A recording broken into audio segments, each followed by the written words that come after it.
আমরা ক্যারিবিয়ান সমুদ্রে স্নরকেলিং করতে যাচ্ছি।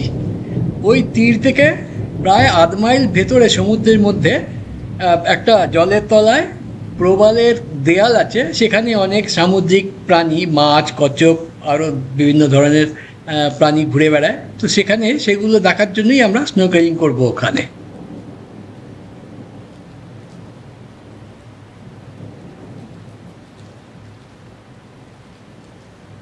খানিকক্ষণ আগেই আমরা সাঁতারের পোশাক পরে সব বিচে এসে পৌঁছেছি। তারপরে আমাদেরকে একটু ইনস্ট্রাকশন দিয়েছে আমাদের গাইড, যে কীভাবে স্নরকেলিং করতে হবে, কীভাবে আমাদের শৃঙ্খলভাবে থাকতে হবে, এবং তারপরে আমাদের জলে নিয়ে গিয়েছি। এই কালো পোশাক পরা ভদ্রলোক, উনি আমাদের গাইড, একজন দক্ষ ডুবসাঁতারু এবং স্কুবা ডাইভিংয়ের ট্রেনার। প্রথমেই উনি আমাদের দাঁড় করিয়ে ভালো করে ইনস্ট্রাকশন দিলেন যে আমাদের কি করতে হবে, কি করা উচিত, কি করা উচিত নয়। সঙ্গে একজন ফটোগ্রাফারও ছিল। ফটোগ্রাফার আমাদের কিছু অদ্ভুত ভঙ্গিতে ফটো তুলিয়েছিল, এটা তারই একটা। দেখতেই পাচ্ছেন আমরা সকলেই এই ধরনের লাইফ জ্যাকেট পরে বসেছিলাম। তো এই যে ভদ্রলোক একটু নার্ভাস দেখাচ্ছে, এখন ওনার জলে নামার পালা, ওনার পরে আমার জলে নামার পালা। আমিও বসে বসে নার্ভাস হচ্ছিলাম আর ভাবছিলাম যে এই মধ্য 60-এর বয়সে এইরকম একটা অ্যাডভেঞ্চার করা খুব একটা বুদ্ধিমানের কাজ হলো কি? কিন্তু যাই হোক, তখন আর কিছু করার নেই। এইখানটায় জল প্রায় 300 ফিট গভীর। তো এই ভদ্রলোক নেমে পড়লেন, আর ওনার পরে পরেই আমাকে গাইড জলে নামার জন্য ডাকতে লাগলো। আমি একবার দূরে তীরের দিকে তাকালাম, তারপরে আকাশের দিকে তাকিয়ে মনে মনে হনুমানজিকে স্মরণ করে জলে নেমে পড়লাম।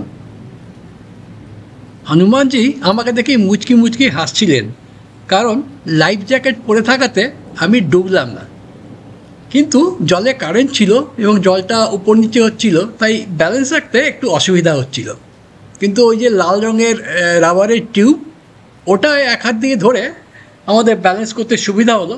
তো কয়েক মিনিট লাগলো আমাদের অ্যাডজাস্ট করতে। সুস্মিতার সাহস দেখেছেন? ও কিন্তু সাঁতার জানে না ভালো, কিন্তু ওর কনফিডেন্স আছে যে আমি যদি জলে না ডুবে টিকে যাই তাহলে ও টিকে যাবে। এদিক ওদিক তাকিয়ে দেখলাম আমাদের দলের অন্যরাও জলে নেমে পড়েছে। তো আমরা তখন একটু ব্যালেন্সটা ঠিক হতেই মাথাটা জলের নিচে ডুবিয়ে দেখতে চেষ্টা করলাম যে জলের তলায় কি দেখা যাচ্ছে। কয়েক রকমের মাছ ছিল, জেব্রা ফিশ, কিংফিশ, কিন্তু সব ছবি আসেনি, কারণ আমি প্রথমবার আন্ডার ওয়াটার ফটোগ্রাফি করছিলাম, তাই একটু ভুলচুক হয়েছে। হঠাৎ দেখি একটা কচ্ছপ আসছে দূর থেকে। লোকেরা খুব এক্সাইটেড, কারণ কচ্ছপ দেখতে পাওয়া এই কোরাল রিফে একটু দুর্লভ। তো কচ্ছপটা মোটামুটি এদিক ওদিক ঘুরে, একদম ভয় পায়নি কাউকে, ও মনে হয় অভ্যস্ত এতে। আমাদের গায়ের পাশ দিয়ে গেল, আমাকে তো একবার টাচও করলো ওর একটা ডানা, তারপরে ভেসে উঠলো। ভেসে উঠে আমাদের গাইড ওকে বোধহয় চেনে, একটু খেলা করলো, তারপরে আবার জলের নিচে ডুব দিল।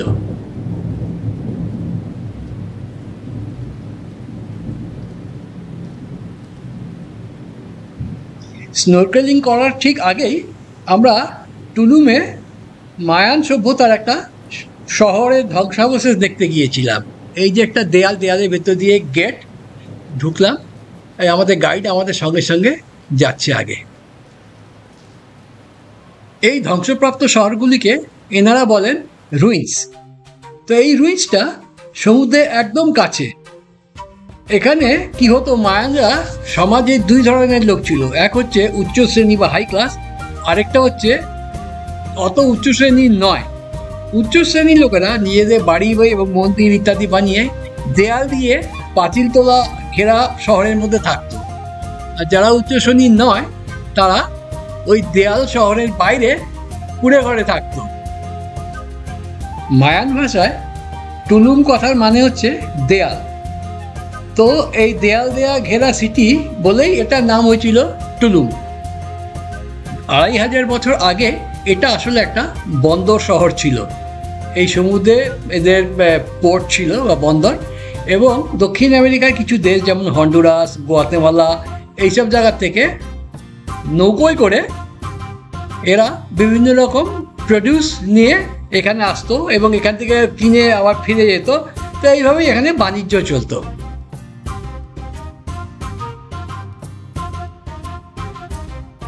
এই শহরের পাশ দিয়েই ম্যানগ্রোভ আছে, যে আমরা হেঁটে যাচ্ছি ম্যানগ্রোভের পাশ দিয়ে। এখানে সাপ, খোপ, বানর, এমনকি চিতাবাঘ এবং অন্যান্য ভালুক, অন্যান্য জন্তুও আসে। তো দিনের বেলাতে এখানে লোকেরা আসে বলে জন্তুরা দূরে থাকে, রাত্রেবেলা এখানে আসা বারণ, কারণ জন্তুগুলো কখন আক্রমণ করে বসবে কেউ জানে না। আরেকটা তথ্য, এই ইউকাটান অঞ্চলে বা অর্থাৎ ধরুন এই 40 কিলোমিটারের রেডিয়াসে এরকম প্রায় 10,000 বাড়ি, ঘর, মন্দির এরকম ধ্বংসাবশেষ পাওয়া গেছে। 2,500 বছর আগে মায়ানরা জ্যোতির্বিদ্যা বা অ্যাস্ট্রোনমিতে খুব উন্নত ছিলেন। এদের নিজস্ব নির্ভুল ক্যালেন্ডার আছে এবং তাছাড়াও এনারা ইকুইনক্স অর্থাৎ যেদিন দিন এবং রাত সমান হয়, অথবা ধরুন সলিস্টিস যেদিন রাত সবচেয়ে বড় বা দিন সবচেয়ে বড় হয়, এইগুলোতে বাড়ির কিছু কিছু অংশ এমনভাবে বানাতো যেন সকালবেলা সূর্য উঠলেই প্রথম আলো সেইখানেই গিয়ে পড়বে।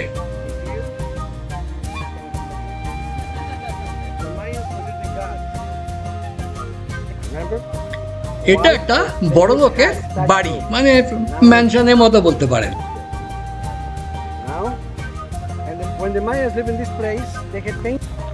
এই দেখুন, এই বাড়িটার উপর একটা ইগুয়ানা বসে আছে। ইগুয়ানা হলো বড় বড় গিরগিটির মতো। এই অঞ্চলে প্রচুর ইগুয়ানা দেখতে পাওয়া যায়। আমি এরপরে আরো ছবি দেখাবো। এগুলো মন্দির।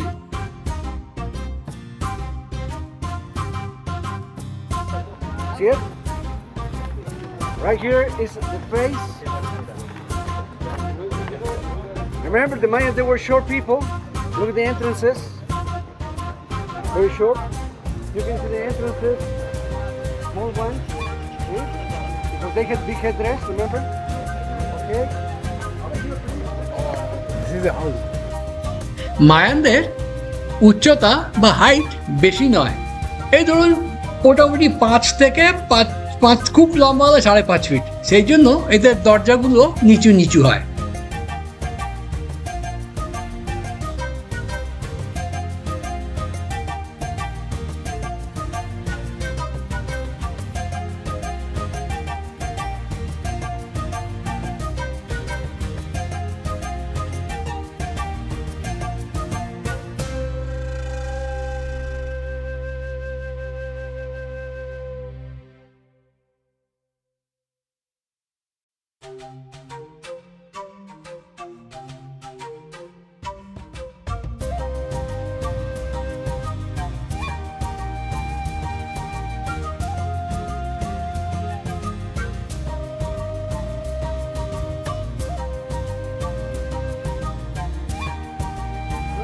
Susmita in front of another temple, I guess. Looks like a temple. Houses are not that high. এরপর আমরা খাওয়া দাওয়া করে একটা সেনোট দেখতে গেছিলাম। সে গল্প আরেক ভিডিওতে হবে। তো এটা দেখুন, আমাদের হোটেল রুম থেকে সূর্যোদয় কেমন দেখাচ্ছিল। খুব ভালো একটা দেখা যায়নি, কারণ মেঘলা ছিল, তবুও এরকম দৃশ্য খুব একটা খারাপ বলবো না আমি। এবার একটু খাবার গল্প। আমরা একদিন এই রেস্টুরেন্টে গিয়েছিলাম এবং চিকেন স্যান্ডউইচ খেয়েছিলাম। আমরা আরও কয়েক জায়গায় খেয়েছিলাম, পরে দেখাবো। Very popular here in Mexico. Why?